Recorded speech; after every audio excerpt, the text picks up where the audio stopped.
हाँ तो नमस्कार दोस्तों, आप सभी का एक बार फिर से सुजीत क्लासेस में स्वागत है। चलिए हम लोग अगले क्लास में जुड़ चुके हैं। तो आज जो है हम लोग क्या पढ़ाई करने वाले हैं। आज जो है देखिए क्लास 10 चैप्टर 3 का क्वेश्चन जो है ये उदाहरण नंबर 17 है। ये कौन सी है सर? उदाहरण नंबर 17। ये प्रश्नावली 3.6 का है सर, 3.6 का। ये चैप्टर 3 का लास्ट प्रश्नावली है। ये थोड़ा सा लंबा चैप्टर था सर, इसलिए जो है इसमें लंबा समय भी लग रहा है। तो ये जो है लास्ट प्रश्नावली है, उसका हम लोग जो है उदाहरण 17 आज करेंगे। यहाँ पे देखिए लिखा गया है सर, समीकरण को हल करें। समीकरण देखिए कुछ अजीब टाइप से दिया हुआ है। ऐसा समीकरण पहले नहीं रहता था, जो भी हम लोग विधि बनाए थे उसमें ऐसा समीकरण नहीं रहता था। उसमें दूसरे समीकरण मतलब 2x के मल्टीप्लाई के रूप में रहता था, यहाँ डिवाइड के रूप में है। यहाँ पे देखिए डिवाइड के रूप में इसको कैसे हल करेंगे, इसको देखिए कैसे हल करेंगे सर, समझते हैं। क्या करेंगे सर, सम में देखिए तो क्या लिखा हुआ है, जैसे इसको ऐसे लिख सकते हैं 2 इंटू 1/x, 2 इंटू 1/x। तो 2 गुना 1 करेंगे तो सर 2 तो हो जाएगा बटे एक्स, 2/x हो गया कि नहीं हो गया। इसको ऐसे भी तो लिख सकते हैं ना, ये 2 इंटू 1/x। मतलब अब यहाँ देखिए 3 बटे y है, तो 3 गुना 1/y भी तो लिख सकते हैं। बराबर क्या हो जाएगा, 3 एकम 3 बटे y, 3/y हो गया, यहाँ 2/x हो गया। इसका मतलब हुआ सर कि 2 इंटू 1/x और 1/y भी लिख सकते हैं इसको। क्यों लिख रहे हैं सर इसको, क्यों लिख रहे हैं सर? ताकि इसके बराबर हम लोग क्या करेंगे, मान लेंगे, कुछ भी मान करके तब बनाएंगे। इसी तरीका से इसको हल करने का भैया संभव है, नहीं तो अन्यथा आप संभव इसको मतलब इस तरीका के अलावा आप दूसरा तरीका कोई भी नहीं लगा सकते हैं। तो क्या कर सकते हैं हम लोग, अब क्या करेंगे कि इसमें मतलब 1/x इंक्लूड है, इसको मान लीजिए, या इसको ऐसे लिख भी सकते हैं कि 2 गुना 1/x प्लस 3 गुना 1/y बराबर क्या है सर, 13 है। क्या है, 13 है। अब क्या करेंगे कि 1/x के जगह पे 1/x के जगह पे a मान लेंगे, ठीक ना। 1/x के जगह पे क्या मान लेंगे सर, a मान लेंगे। तो देखिए कैसे करेंगे, अब इसको भी लिख सकते हैं वैसे ही, इसको भी जैसे 5 गुना 1/x और माइनस माइनस 4 गुना 1/y बराबर क्या हो जाएगा, -2। अब मानेंगे कि माना कि 1/x बराबर a तथा 1/y बराबर b है, मान लिए सर, ठीक ना। तो अब 1/x बराबर क्या मान लिए, a, 1/y बराबर क्या मान लिए, b। तो अब इसको क्या करेंगे, इस जगह पे जो है जहां पे 1/x बराबर a माने हैं तो वहां पे अब a लगा दीजिए। तो समीकरण कैसा बन जाएगा सर, देखिए तो 2a बन जाएगा कि नहीं। 1/x के जगह पे क्या लिख दिए, a, तो 2a प्लस 3b बराबर क्या हो जाएगा, 13 बराबर 13। अब दूसरा 5a, तो 5a माइनस माइनस 4b बराबर क्या हो जाएगा, -2, ठीक ना। समीकरण 1 2 ही है सर, ठीक ना। अब देखिए इस समीकरण में कितना अंतर है। अब आ गया पहले की तरह। अब इसको आप चाहे जो भी विधि लगाकर बनाना चाहते हैं, विलोपन विधि, प्रतिस्थापन विधि, वज्र गुणनखंड विधि या ग्राफीय विधि, जो भी विधि आपको अच्छा लगता है उस विधि के द्वारा आप इसको आसानी से हल कर सकते हैं। तो हम लोग जो है इसको विलोपन विधि के द्वारा हल करेंगे, ठीक ना। विलोपन विधि थोड़ा सा आसान लगता है सर। अब देखिए बराबर तो नहीं है, तो बराबर कैसे करेंगे सर, 3 जो यहाँ पे है इसको यहाँ मल्टीप्लाई कर दीजिए, जो यहाँ पे 4 है इसको यहाँ मल्टीप्लाई कर दीजिए, ये बराबर हो जाएगा। बी वाला को कटाना है, ठीक ना, हटा देंगे इसको। तो 4 गुना 2 करेंगे तो 8a प्लस 4 तिया 12b बराबर 13 चौका 52। अब देखिए 3 × 5 = 15a और माइनस 4 तिया 12b बराबर क्या हो जाएगा, -6, ठीक ना। ये प्लस माइनस खत्म, 15 8 कितना हो जाएगा सर, 23a बराबर 52 में से 6 गया तो बचेगा क्या सर, 46। अब a बराबर क्या हो जाएगा, इधर कर दीजिए, 46/23, 23 दूना 46, a का मान क्या आ गया सर, 2।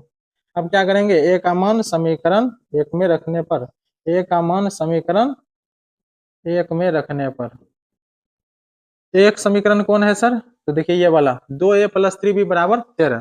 तो 2a + 3b बराबर 13, a का मान 2, तो 2 गुना 2 प्लस 3b बराबर क्या हो जाएगा, 13। तो ये देखिए 2 दूना 4 प्लस 3b बराबर क्या हो जाएगा, 13। अब इसको यहाँ पे हल कर देते हैं। यहाँ पे देखिए क्या हो जाएगा सर, 3b बराबर 13 माइनस 4, तो 3b बराबर क्या हो जाएगा, 13 माइनस 4 9, तो b बराबर 9/3, 3 तिया 9। तो बी का मान कितना आ गया सर 3। ए का मान कितना आ गया, ए बराबर कितना आ गया 2 और बी बराबर क्या आ गया है सर 3। अब देखिए यहाँ पे 1/x बराबर ए माने थे, अब इसको यहाँ लिख सकते हैं, यहाँ आसानी से हल कर सकते हैं। तो जहाँ 1/x बराबर ए, तो ए बराबर क्या आया है सर, ए बराबर 2, तो 2 यहाँ नीचे में कुछ नहीं है तो 1 लिख दीजिए, ये दोनों को क्रॉस मल्टीप्लाई कर दीजिए, x गुना 2 करेंगे तो 2x बराबर 1 गुना 1 करेंगे तो 1, x बराबर क्या हो जाएगा 1/2, x का वैल्यू आ गया सर। अब यहाँ देखिए 1/y बराबर b, तो 1/y बराबर b, तो b है सर, b की जगह पे क्या है सर यहाँ पे 3, तो 3 लिख देंगे सर, यहाँ नीचे में नहीं कुछ है तो 1 लिख दीजिए, 3 गुना y करेंगे तो 3y बराबर 1 गुना 1 करेंगे तो 1, y बराबर क्या हो जाए सर 1/3 आ गया सर। ये रहा आपका कंप्लीट सॉल्यूशन। आई होप आप सभी को बढ़िया से समझ में आ चुका होगा। तब बढ़ते हैं हम लोग अगले क्वेश्चन की ओर, ठीक ना। क्या इसको है सर, अब उदाहरण 18, तो उदाहरण 18 भी कुछ उस तरीका का ही दिया हुआ है। तो अब यहाँ देखिए सर, वहां पे पहले क्या था 1/x, यहाँ पे क्या है सर 1/x-1, इसको इस तरीका से भी लिख सकते हैं ना, तो 5 गुना 1/x-1 भी तो लिख सकते हैं, 5 से कम 5 हो गया, काम खत्म। अब बीच में प्लस है तो प्लस, देखिए एक को 1 इसको लिख दीजिए वही से 1/y-2, ठीक। अब देखिए इसको कैसे लिखेंगे सर, 6 गुना 1/x-1, बीच में माइनस है तो माइनस, यहाँ देखिए 3 गुना 1/y-2, अब बराबर यहाँ बराबर 2, यहाँ बराबर 1। अब क्या करेंगे सर, हम लोग मान लेंगे कि माना कि 1/x-1 बराबर a तथा 1/y-2 बराबर b है। अब रख दीजिए इसके जगह पे a, तो 5 गुना a तो प्लस a b, b की जगह पे तो 1 से ही मल्टीप्लाई, तो b बराबर 2, समीकरण 1। दूसरा देखिए 6a माइनस 3b बराबर 1, ठीक ना, समीकरण 2।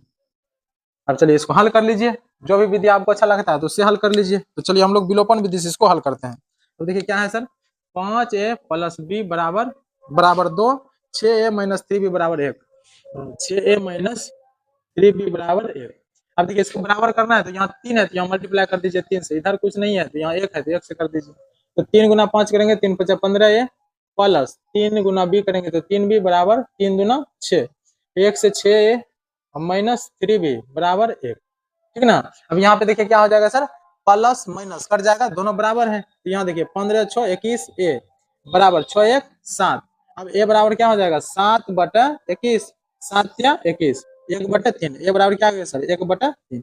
अब क्या करेंगे, a का मान समीकरण 1 में रखने पर, a का मान समीकरण 1 में रखने पर, समीकरण 1 में रखने पर। अब समीकरण 1 देखिए क्या है, 5a प्लस b बराबर 2, तो 5a प्लस b बराबर 2, तो एक जगह पर रख दीजिए 5 गुना 1/3 प्लस b बराबर 2, तो 5 एकम 5 मतलब 5/3 प्लस b बराबर 2। अब यहाँ हल कर दीजिए, b बराबर क्या हो जाएगा सर 2 माइनस 5/3, यहाँ नहीं कुछ है तो 1, अब b 1 3 का लघुत्तम ले लीजिए, तो b बराबर क्या हो जाएगा 1 3 का लघुत्तम 3, 3 दूना 6 माइनस 5, तो b बराबर 1/3, दोनों में सेम आ गया सर, a बराबर भी 1/3 और b बराबर भी 1/3। अब चलिए यहाँ पे हल कर दीजिए। अब देखिए यहाँ क्या किए थे सर हम लोग, 1/x-1 बराबर a माने थे, अब देखिए कैसे करेंगे, 1/x-1 बराबर a, तो 1/x-1 बराबर a के जगह पे क्या है सर, a के जगह पे क्या है 1/3, 1/3 को रख देंगे, तो 1/3, 3 एकम 3, x-1 इंटू इसको 1 से करेंगे तो वही हो जाएगा सेम, x-1 बराबर 3, एक उधर कर दीजिए तो x बराबर क्या हो जाएगा 3 + 1, तो x बराबर क्या आ गया सर 4।